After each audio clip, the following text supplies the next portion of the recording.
My name is Tori Fairfax, and I'm 34 years old.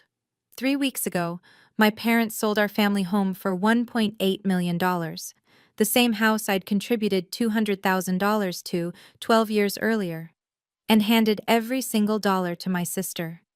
When I asked about my share, my mother's response was simple: be happy for your sister's new start.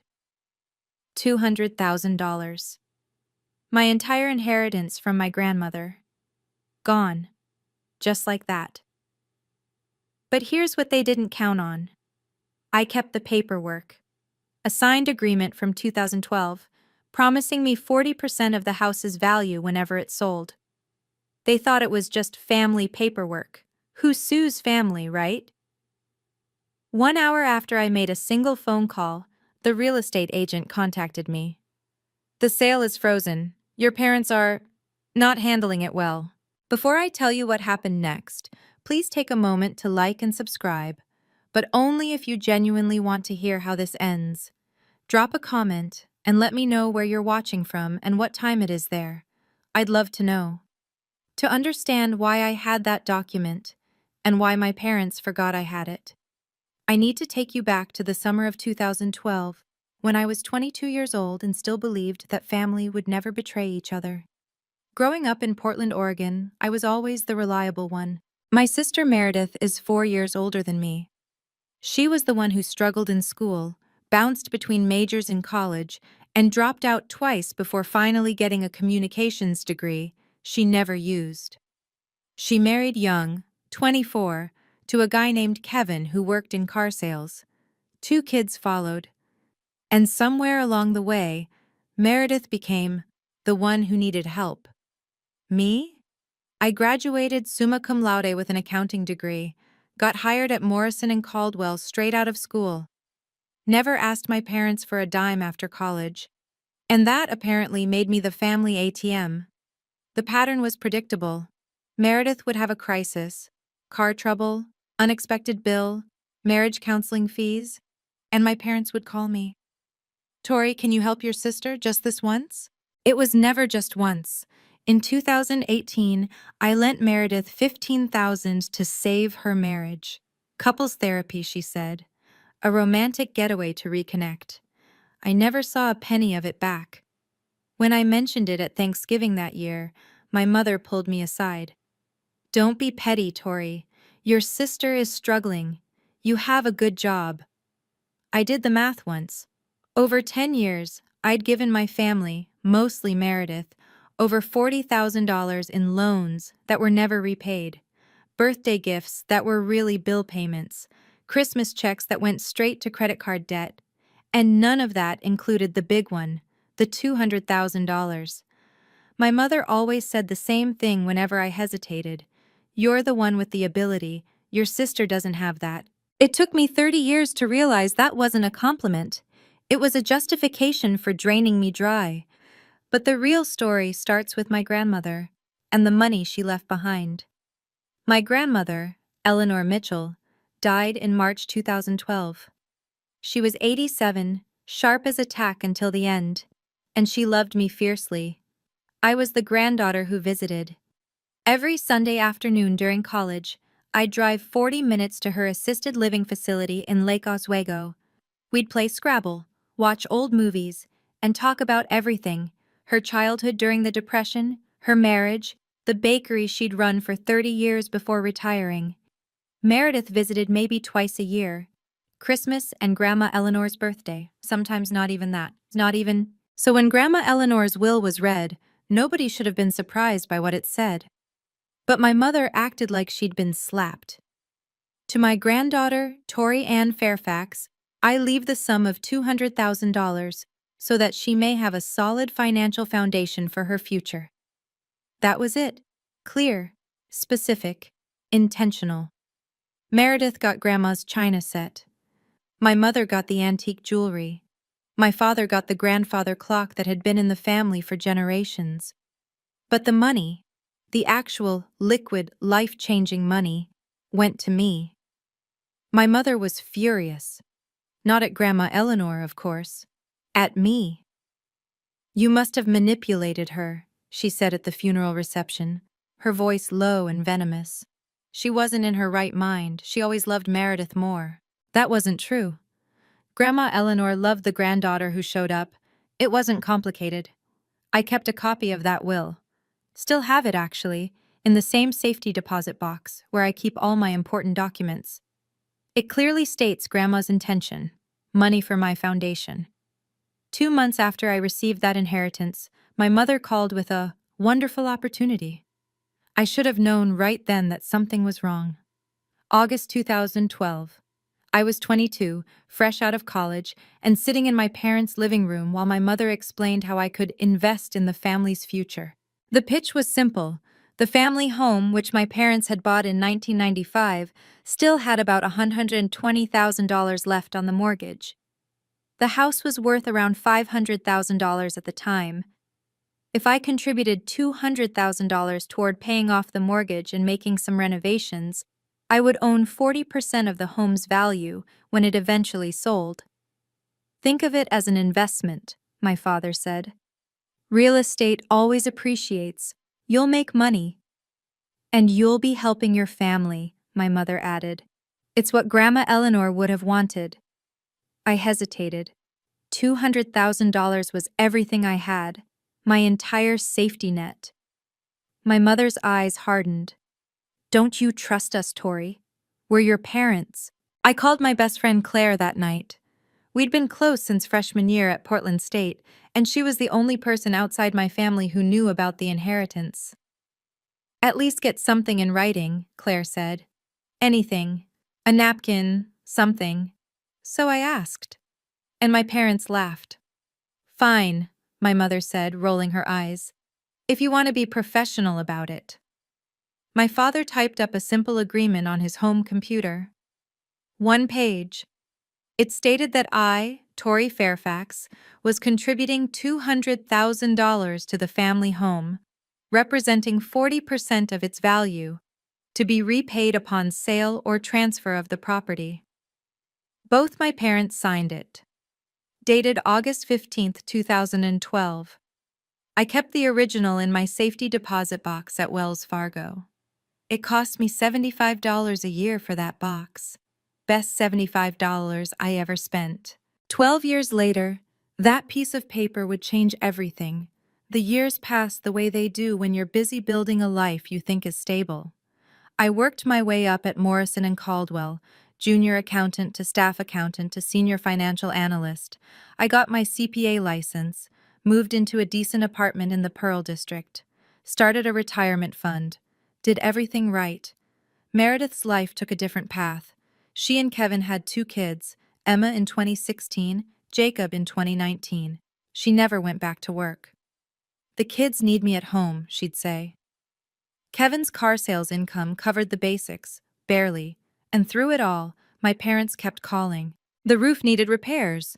Could I chip in $8,000? The HVAC system was dying, another $12,000. Property taxes were tight one year. $5,000 would really help. Consider it additional investment in your share, my mother would say. I kept rough track. Over 12 years, I put another $35,000 or so into that house. No documentation this time, just bank transfers with memo lines like roof repair and family help.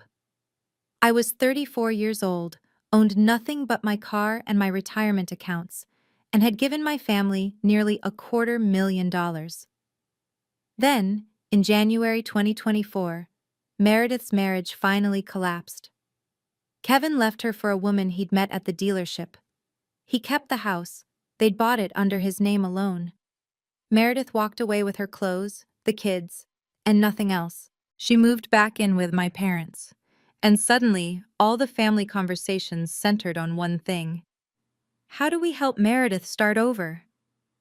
In September 2024, my mother called with news that would shatter everything I thought I knew about my family. We're selling the house, she announced, and we've found a buyer. October 15th, 2024. A Tuesday. I remember because I was at my desk reviewing quarterly statements when my mother's name flashed on my phone screen. Wonderful news, she said, her voice practically singing. We sold the house. $1.8 million. Can you believe it?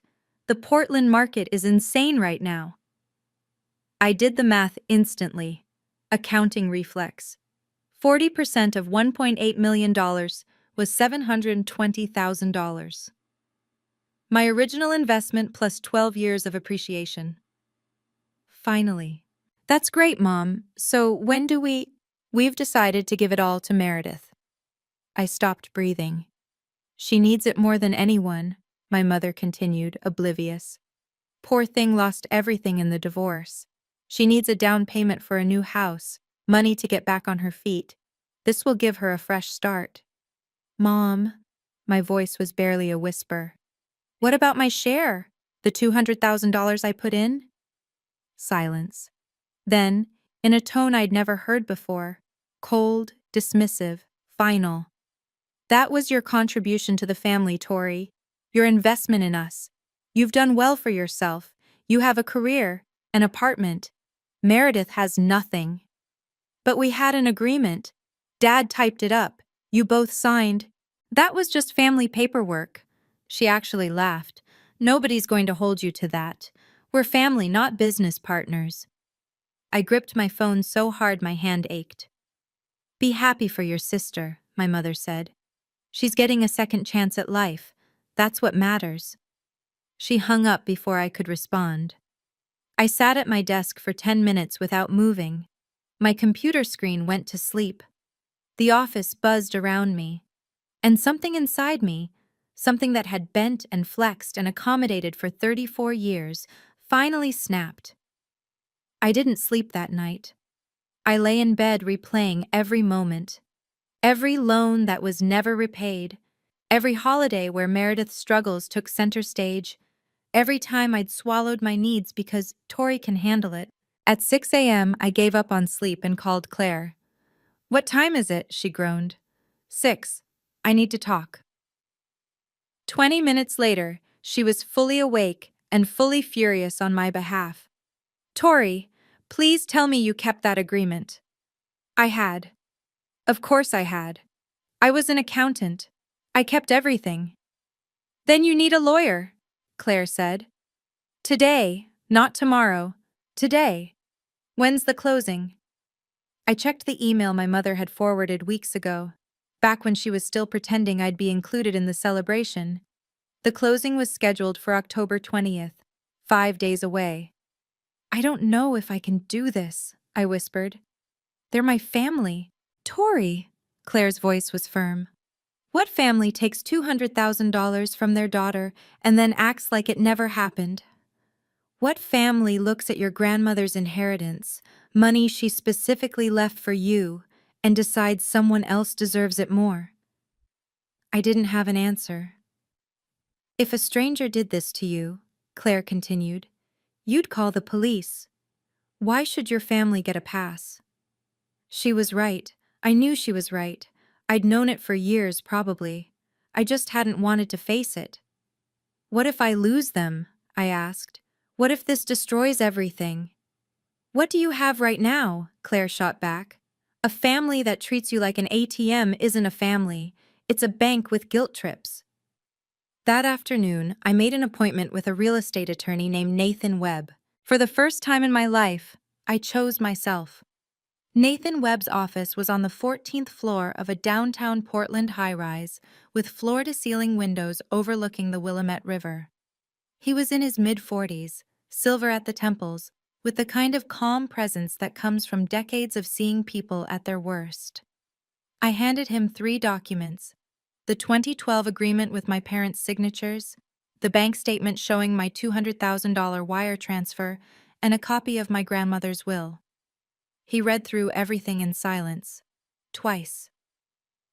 Ms. Fairfax, he finally said, setting down the papers. Under Oregon law, this agreement is binding.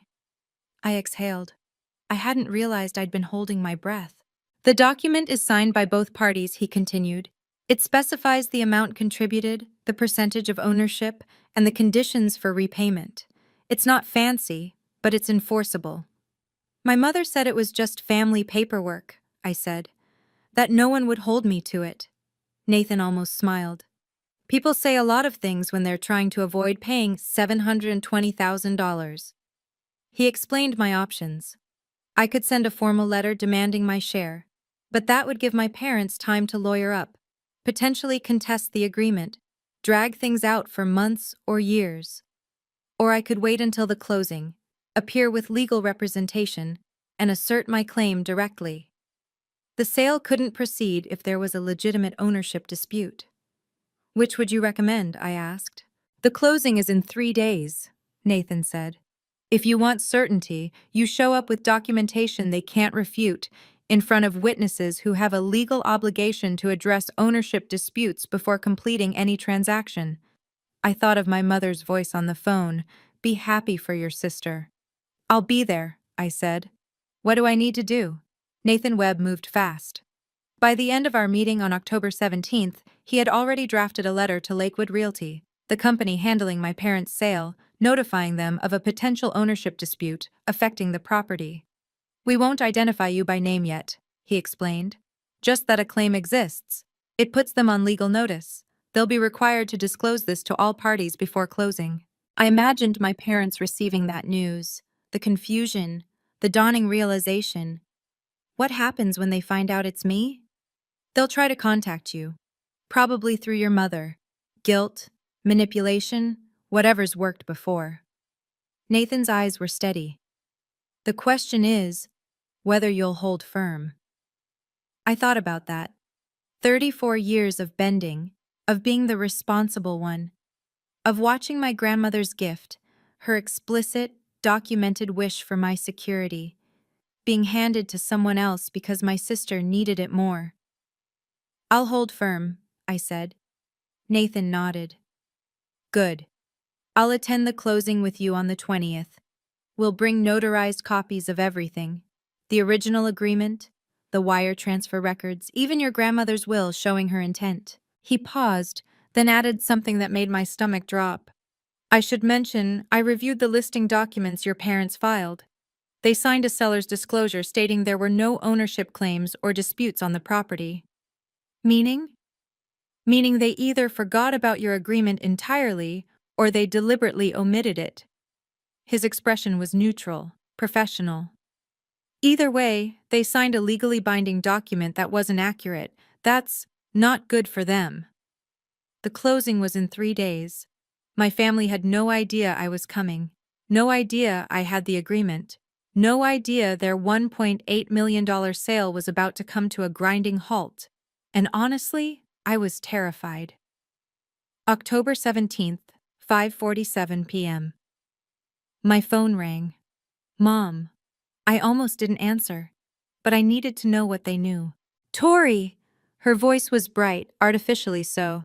I'm so glad I caught you. We're having a little celebration after the closing, a housewarming party for Meredith at her new place. Well, once she finds one. You'll come, won't you? A party. They were planning a party.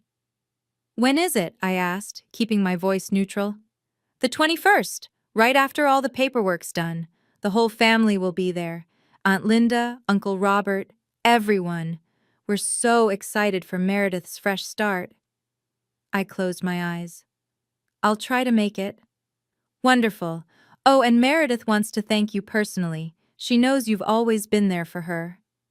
Thanking me for letting her take my inheritance, I thought. How generous. After we hung up, I sat alone in my apartment and let the rage wash over me. It wasn't hot anger, it was something colder, more clarifying. The kind of anger that comes when you finally see a situation for exactly what it is. That night, I received a text from Meredith. Thanks for understanding. I know this is a lot, but you've always been the strong one. I don't know what I'd do without my little sister supporting me. Love you. Did she know about my $200,000? Did she know she was celebrating with my inheritance? I would find out soon enough. 3 days until closing. My parents thought this was finished. They thought I'd accepted my role. The dutiful daughter, the family ATM, the one who always bent. They had no idea that for the first time in my life I wasn't bending. I was breaking free. October 18th. 2 days before closing. I made an excuse to visit my parents' house, said I wanted to pick up some old photo albums before the new owners moved in. My mother was at a hair appointment. My father was golfing. Only Meredith was there, watching the kids in the backyard. I was in my old bedroom, collecting photos, when I heard Meredith's voice through the thin walls. She was on the phone, laughing. "No, Tori won't make trouble. She's too nice for that. You know how she is." I froze. Mom said she put in some money years ago, but that was forever ago, ancient history. And honestly, I need this more. I have the kids. What does Tori have to spend money on? Her apartment? Her boring accounting job? My chest tightened. The $1.8 million won't even go that far once I buy a house and pay off some debt.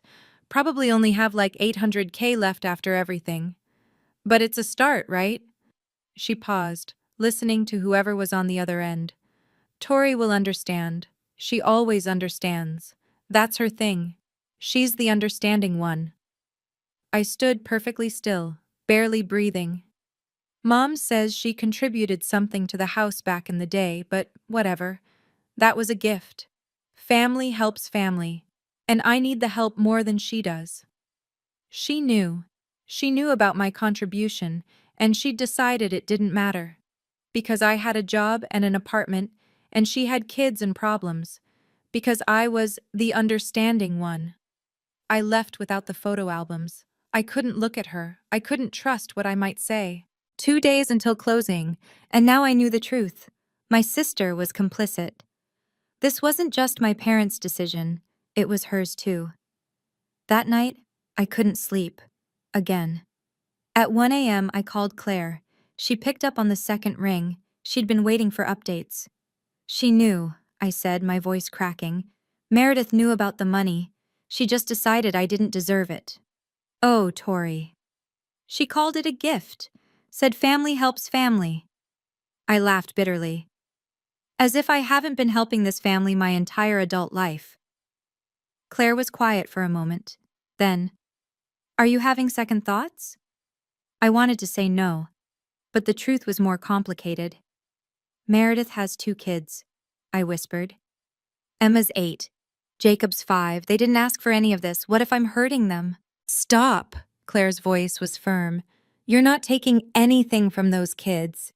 You're taking what's legally yours, what your grandmother explicitly left for you. If Meredith can't afford to raise her kids without your stolen inheritance, that's her problem to solve, not yours. But everyone will hate me. My parents, Meredith, the aunts and uncles. I'll be the villain. Then let them hate you with their wrong opinions while you have your $720,000 and your self-respect, Claire sighed. Tori, you've spent your whole life being the good daughter. Where has it gotten you? I didn't answer because we both knew. If you don't stand up for yourself now, Claire continued, who will? Your mom? She's the one stealing from you. Your dad? He just does whatever she says. Meredith? She's literally celebrating with your money. She was right. I knew she was right. I hung up and lay in the dark, staring at the ceiling. October 20th, 10 a.m., Lakewood Realty's downtown office. I would be there, with my lawyer, and the document they'd forgotten I had. Okay, I need to pause here for a second and ask you something directly. If you were me, standing at this crossroads, knowing your family would probably never forgive you, what would you do? Would you fight for what's yours, even if it meant losing them? Or would you let it go, to keep the peace? Comment your answer. A, if you'd fight. B, if you'd let it go. And if you're invested in how this ends, hit subscribe, because the closing is coming. Now, back to the story. October 19th, 1 day before closing. I met Nathan Webb at his office for a final strategy session. The conference table was covered with documents, my original agreement, notarized copies, bank statements, even a timeline I'd written out showing every additional contribution I'd made over 12 years. Here's how tomorrow will go, Nathan said, sliding a legal pad toward me. The closing is scheduled for 10 a.m. at Lakewood Realty's office downtown. Your parents, your sister, the buyers, their lawyer, an escrow officer from the title company, Everyone will be in the room. And they don't know I'm coming? The real estate company knows there's an ownership dispute. They're legally required to inform all parties before closing, but I asked them not to reveal who filed the claim. Yet. I tried to imagine my mother's face when she found out. What happens when we walk in? I'll introduce myself as your legal representative. We'll present the 2012 agreement and supporting documentation. At that point, the escrow officer cannot proceed with the transaction until the dispute is resolved. And then? Nathan's expression was unreadable. Then your parents will have a choice. Acknowledge your claim and adjust the distribution accordingly, or face a potential lawsuit, which they will lose, and which will cost them significantly more in the long run. I nodded slowly. They'll try to manipulate me, in front of everyone. Probably. That's why I'll do most of the talking. Your job is to stay calm, say as little as possible, and let the documents speak for themselves. That night, I laid out my clothes. A professional navy blazer, white blouse, black slacks. I would walk into that room looking exactly like what I was, a financial professional who knew her rights. Tomorrow would change everything. October 20th, 2024. 9:45 a.m. Lakewood Realty occupied the ground floor of a renovated building in downtown Portland. Floor-to-ceiling windows, exposed brick. The kind of space that screamed, successful transactions happen here. I arrived 15 minutes early with Nathan. The receptionist led us to a glass-walled conference room where we could watch the other parties arrive. My parents came first. My mother wore a cream-colored blouse and pearls, her important meeting outfit. My father looked uncomfortable in a sport coat, constantly tugging at the collar. They didn't notice me in the conference room. They were too busy laughing with Jennifer Walsh, the real estate agent. Meredith arrived next, looking more put together than I'd seen her in months. Full makeup, hair done, wearing a wrap dress and heels. She was already talking about paint colors for her new kitchen. Then the buyers, David and Linda Morrison, a couple in their 60s looking to downsize. Their lawyer, a gray-haired woman with a leather briefcase. Finally, the escrow officer from the title company, a young man clutching a folder thick with documents. Everyone took their seats. Meredith sat between our parents, practically glowing. She glanced around the room and finally noticed me. Tori! She looked confused. What are you doing here? My mother's head snapped toward me. For a moment, something flickered in her eyes. Uncertainty? Fear? I came to support the family, I said evenly. This is my attorney, Nathan Webb. Nathan nodded politely but said nothing. My father's brow furrowed. Attorney? What do you need an attorney for? Jennifer Walsh cleared her throat, shuffling papers nervously. Well, before we begin, there's something we need to address. The room went very still. My mother's smile didn't waver, but her eyes had gone cold. Jennifer Walsh looked like she'd rather be anywhere else. We received notification 2 days ago of a potential ownership dispute involving this property, she said, her eyes carefully avoiding my mother. We're legally obligated to address any such claims before we can proceed with the transaction. My mother laughed, a brittle, theatrical sound. Ownership dispute? That's absurd. This house belongs to Richard and me. It's been in our names for 30 years. Mom, my voice was steady. You know exactly what this is about. David Morrison, the buyer, shifted uncomfortably. What kind of dispute are we talking about here? Jennifer opened her mouth, but Nathan spoke first. I'd like to clarify the situation. He stood, commanding the room's attention. My client, Tori Fairfax, contributed $200,000 to this property in August 2012. In exchange, she was promised 40% of the home's value upon any future sale. That's ridiculous, my mother snapped. There is. Nathan placed a document on the table. A written agreement, signed by both Richard and Diane Fairfax on August 15, 2012. I have the original and notarized copies for everyone present. He slid copies down the table. I watched my father pick one up, his face draining of color. He remembered. Of course he remembered. He'd typed it himself. My mother's copy sat untouched in front of her. Along with the agreement, Nathan continued, we have bank records confirming a $200,000 wire transfer from Ms. Fairfax's personal account to Mr. and Mrs. Fairfax on August 18, 2012. The timing and amount match the agreement exactly. Linda Morrison turned to her husband. David, I don't think we should. No one's signing anything until this is resolved, Jennifer said quickly. We can't close with an unresolved ownership claim. My mother finally looked at me. The coldness in her eyes had turned to something darker. The silence stretched like a rubber band about to snap. Nathan remained standing, his voice calm and professional. The agreement is clear. Ms. Fairfax is entitled to 40% of the sale price. That's $720,000. Meredith's mouth fell open.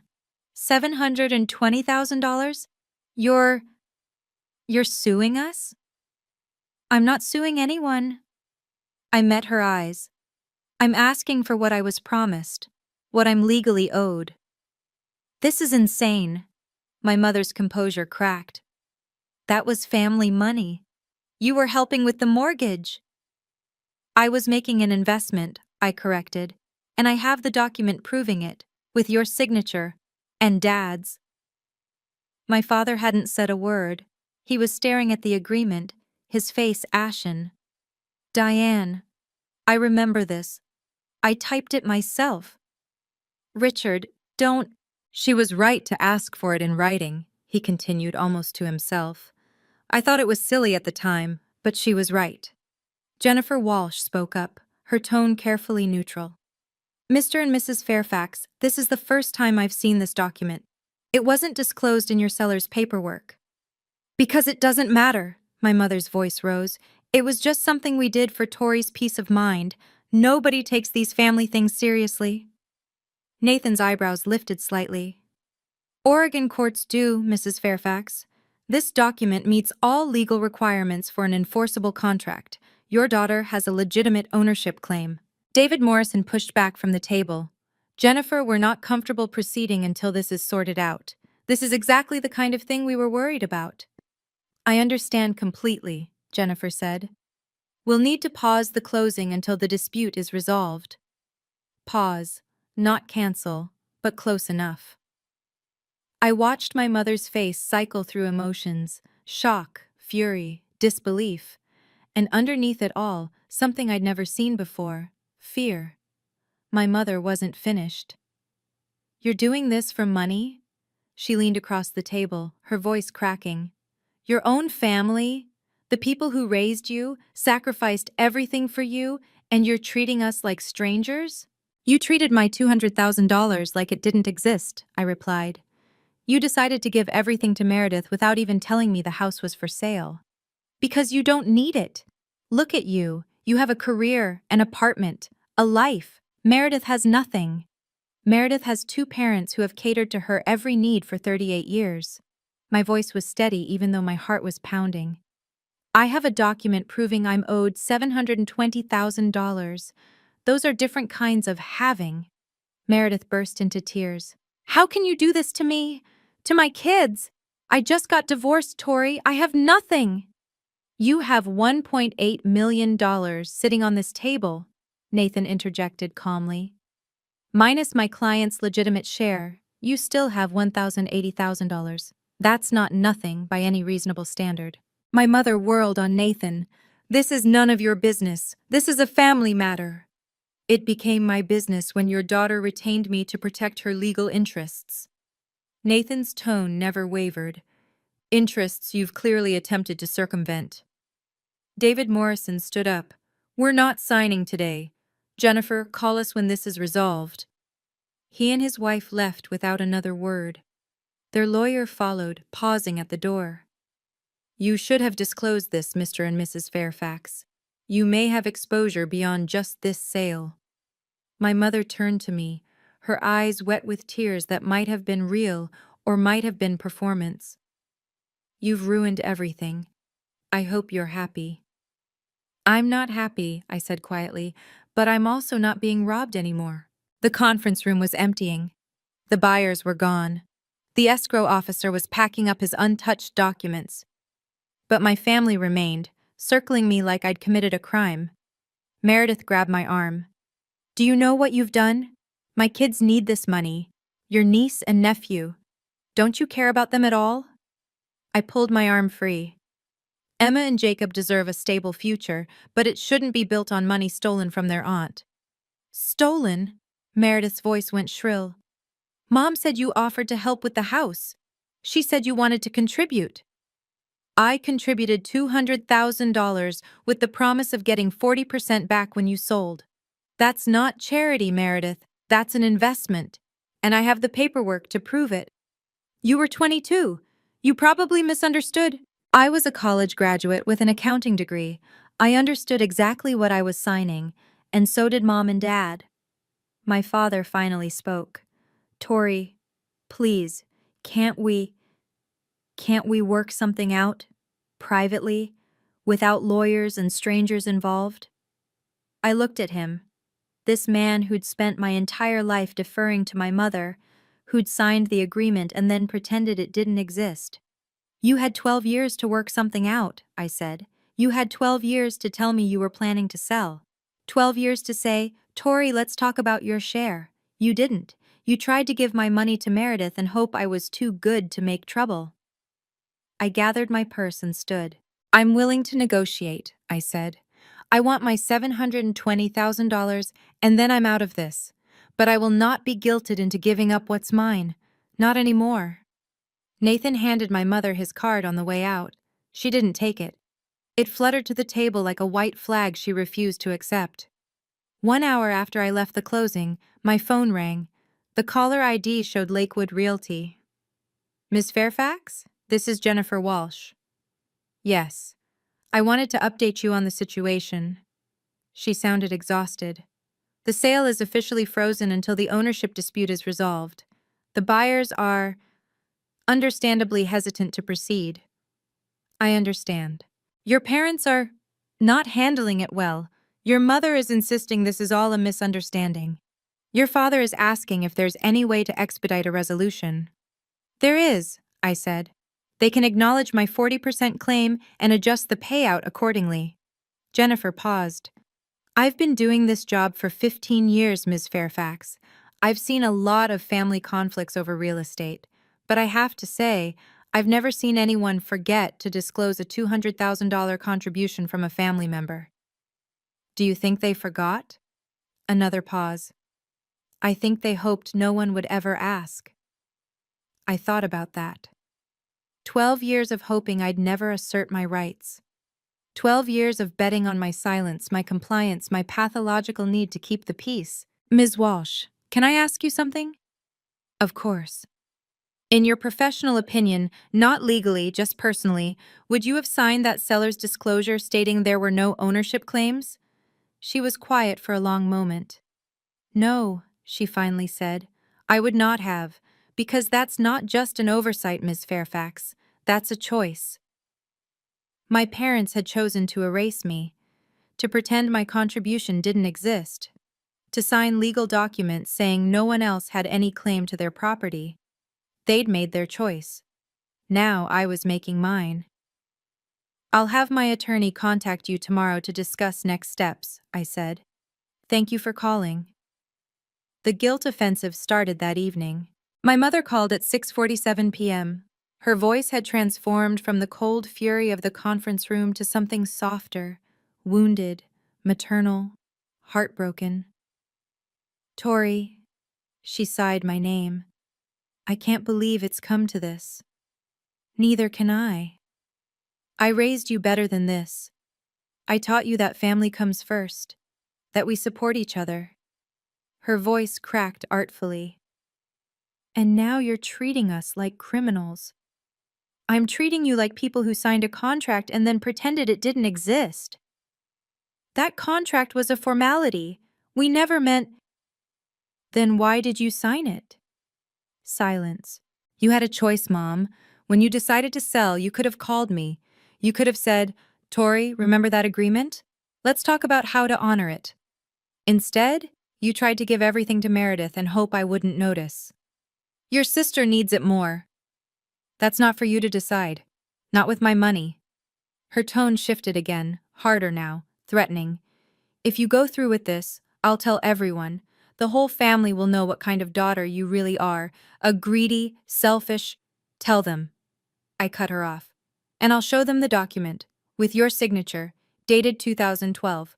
I'll explain that you took $200,000 from your own daughter and then tried to give it to your other daughter because she needed it more. For the first time in my life, my mother had no response. I'm not the villain in this story, Mom. I'm the one with receipts. Your father's heart, she said finally. He has a condition. The stress could. Dad's health is Dad's responsibility. Mine is protecting myself from being robbed. I hung up before she could say anything else. My hands were shaking, but I didn't call back. Okay, I know that was intense. I'm still processing it myself, honestly. This is the part where I need your support the most. If you're feeling this with me, if you've ever had a family try to guilt you into giving up something that was rightfully yours, hit that like button. That's how I know you're still here with me. And if you've got a story like this, drop it in the comments. You're not alone. Now, back to what happened next. I didn't expect Meredith to call that night. It was almost 10 p.m. when her name appeared on my screen. I hesitated, then answered. Tori? Her voice was different, tired, drained of the theatrical tears from earlier. Can we talk? Just us? We're talking. Mom's losing it. She's been on the phone with Aunt Linda for an hour, spinning some story about how you ambushed us. Meredith laughed bitterly. I don't think Linda's buying it. I didn't say anything. I need to ask you something, Meredith continued. And I need you to be honest. Okay. Did you really put in $200,000, like your own money, back in 2012? I felt something tighten in my chest. You know I did. You said so yourself on the phone yesterday at the house. Silence. Then, you heard that? I heard enough. Tori, She trailed off. Mom told me you helped a little back then. She never said how much. I swear I didn't know it was $200,000. Not until today. I wanted to believe her, but the words I'd heard through that wall, Tori will understand, she always understands, kept echoing. You knew there was something, I said. You just didn't ask how much because you didn't want to know. The silence stretched between us. Maybe you're right, Meredith finally admitted. Maybe I didn't want to know. Because if I knew, I'd have to think about it. And it was easier not to. That's not my problem to solve, Meredith. I know. Her voice broke. I know I've been the problem child. The one everyone had to rescue.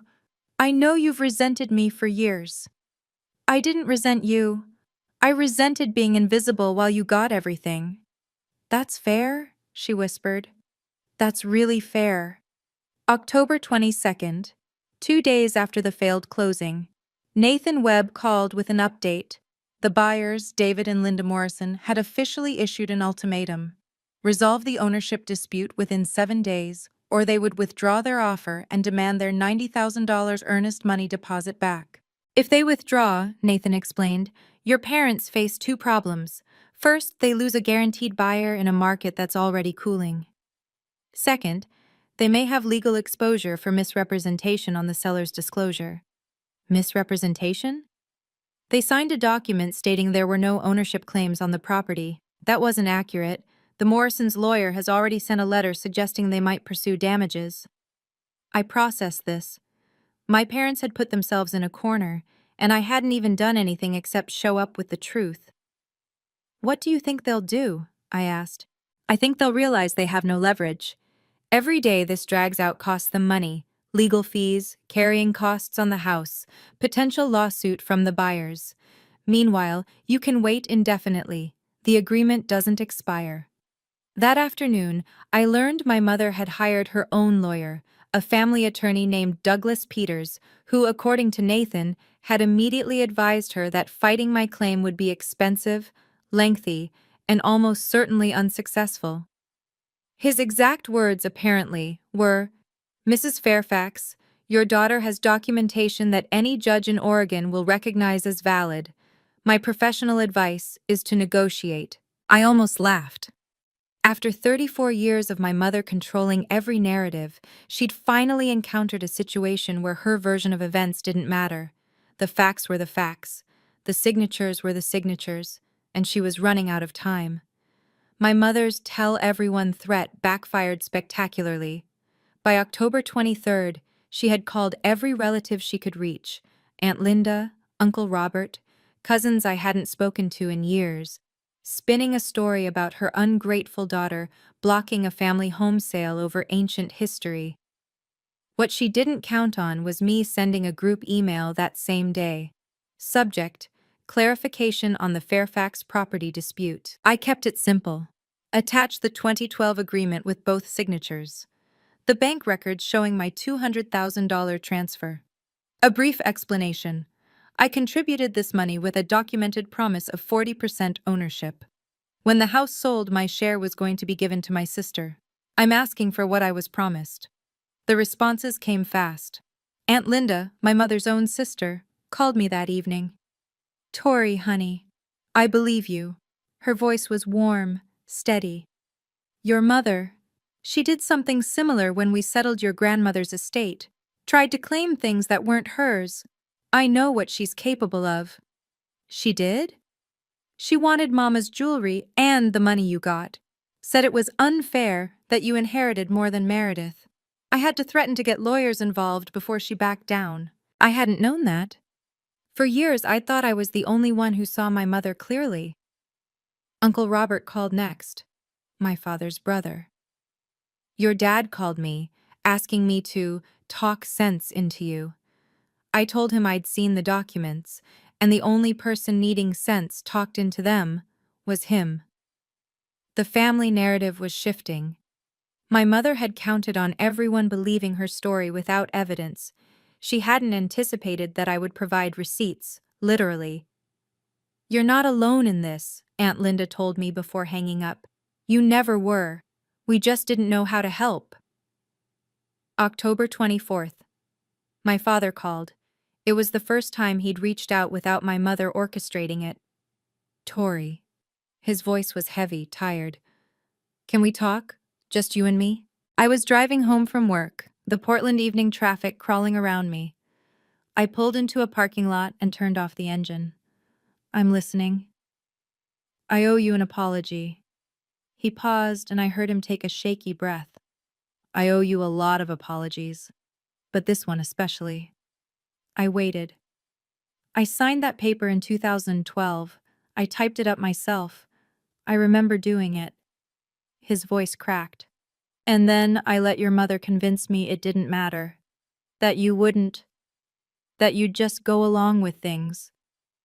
"Why, Dad?" The question I'd held for months finally escaped. "Why did you let her do this?" "Because I'm a coward, Tori." The admission hung between us. "Your mother is... she's a lot. She has strong opinions. And somewhere along the way, I learned it was easier to agree with her than to fight, even when she was wrong, even when I knew she was wrong." "That's not a coward, Dad. That's a collaborator." He made a sound that might have been a sob. "You're right. You're absolutely right. I've spent 35 years of marriage taking the easy path, and my daughters paid the price."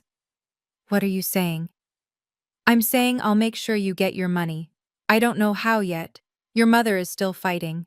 But I won't let this end with you getting nothing. Not again."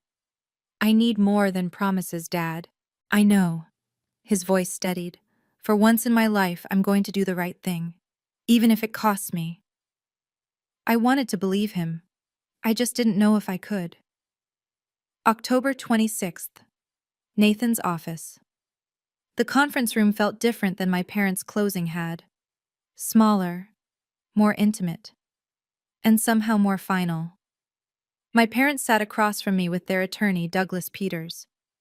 Meredith wasn't there. I'd asked that she be excluded. This was between me and the people who'd signed that document. Douglas spoke first. My clients have authorized me to propose a settlement. They will transfer $720,000 to Ms. Fairfax from the proceeds of the sale, representing her 40% share as specified in the 2012 agreement. I looked at my mother. Her face was a mask, emotionless, controlled. Whatever internal battle she'd fought, it was over. In exchange, Douglas continued, Ms. Fairfax will sign a release waiving any future claims against the property or the remaining proceeds. Nathan glanced at me. We'd discussed this possibility. My client accepts, Nathan said. We'll have the release prepared within 24 hours.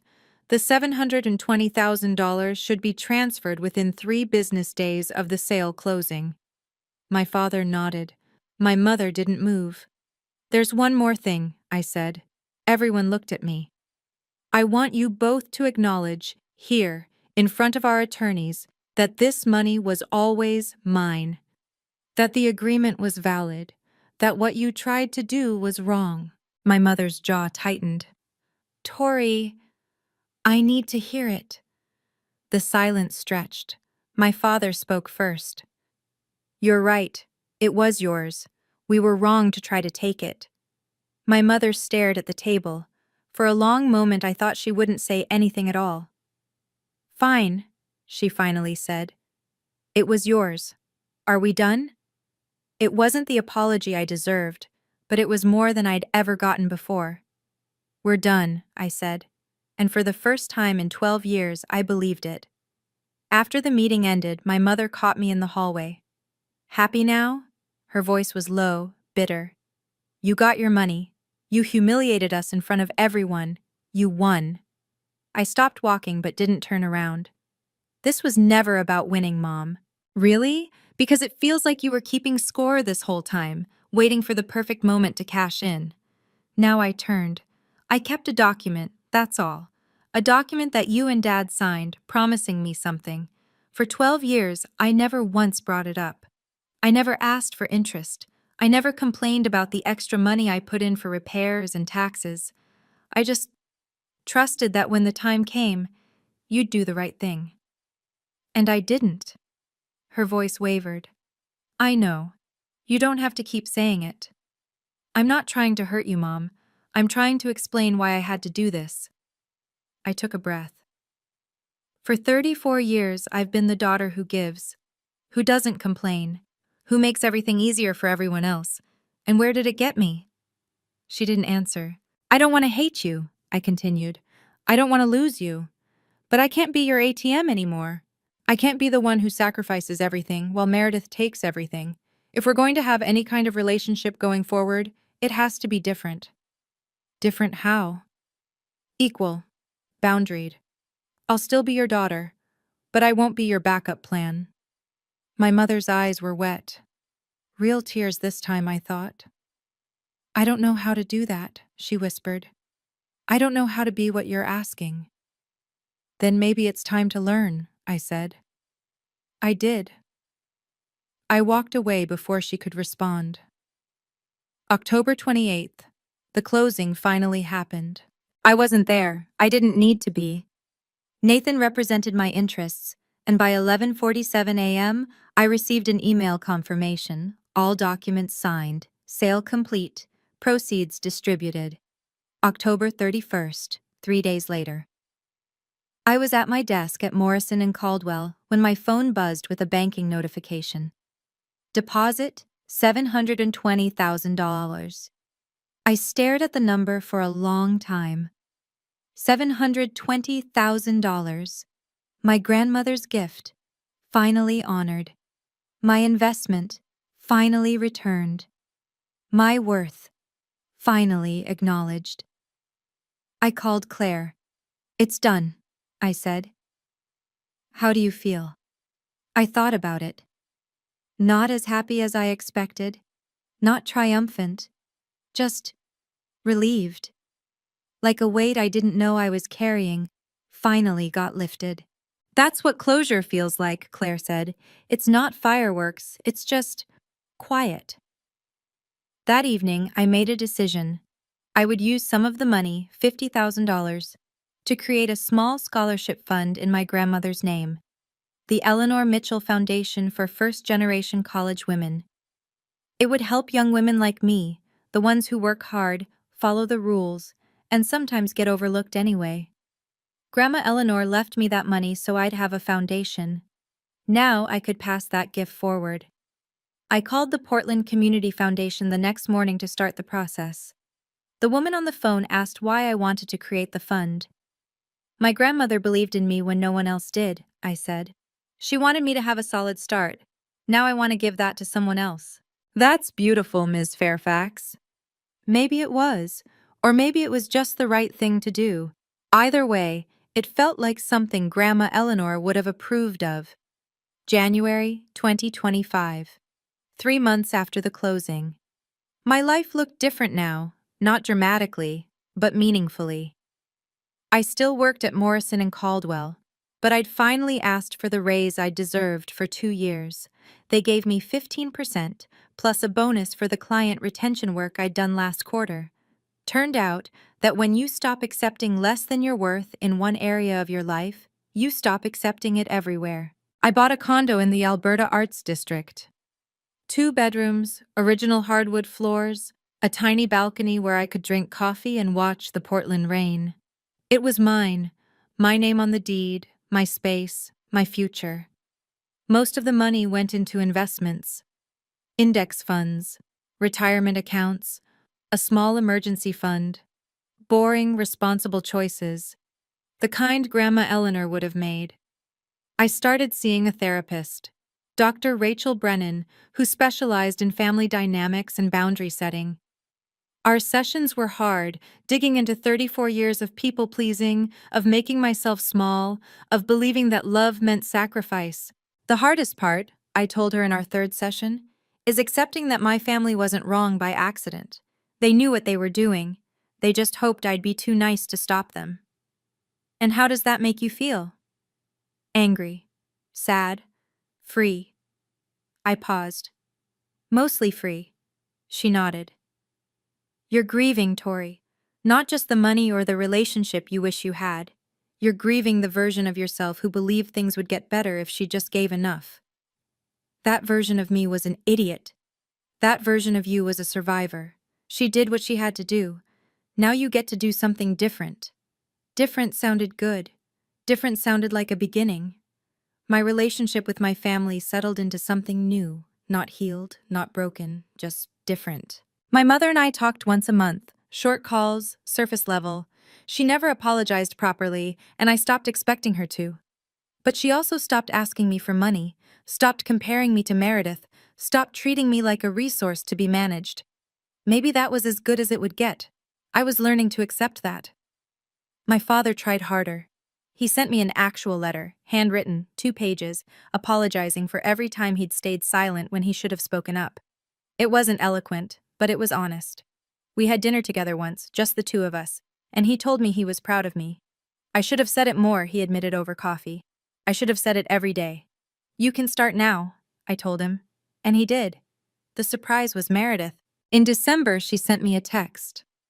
I got a job, part-time, at a dental office. First real job in 8 years. Thought you should know. I wrote back. That's great, Meredith, I mean it. A week later, she sent another. I bought a house, smaller than I wanted, but it's mine. I used my money. My money. Is that stupid to be proud of? It's not stupid at all. She called me on Christmas Eve. We talked for an hour. Really talked, for the first time in years. About the kids, about her new job, about how hard it was to rebuild a life from scratch. I think I was jealous of you, she admitted. You always had it together. I hated that. I didn't have it together. I was just better at hiding. Maybe we're more alike than I thought. Maybe we are. I'm sitting in my new condo as I tell you this story. It's a Tuesday evening. The rain is tapping against the window, and the city lights are glowing through the fog. On my wall, in a simple black frame, is the 2012 agreement. 2 signatures, 1 promise. The piece of paper that changed everything. People ask me sometimes if it was worth it. The stress, the conflict, the months of family tension, if I'd do it again. The answer is yes, every time. Not because of the money, though $720,000 certainly didn't hurt, but because of what the fight taught me. For 34 years, I believed that being a good daughter meant saying yes, meant giving, meant disappearing myself so others could take up more space.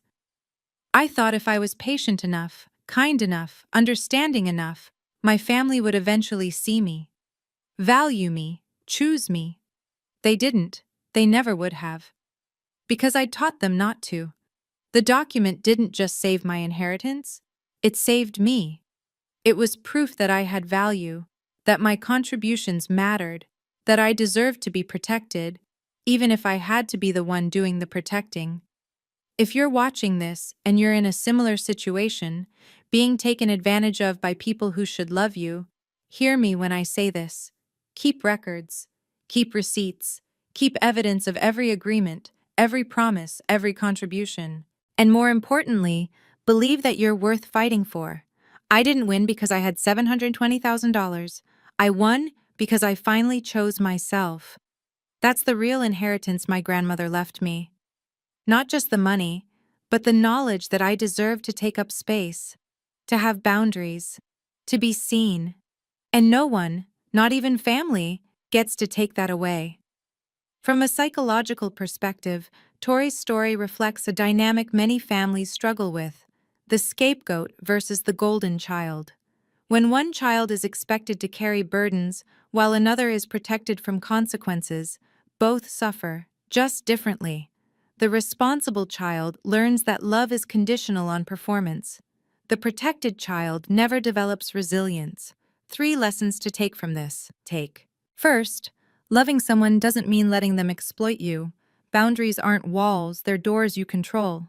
Second, documentation isn't distrust, it's clarity.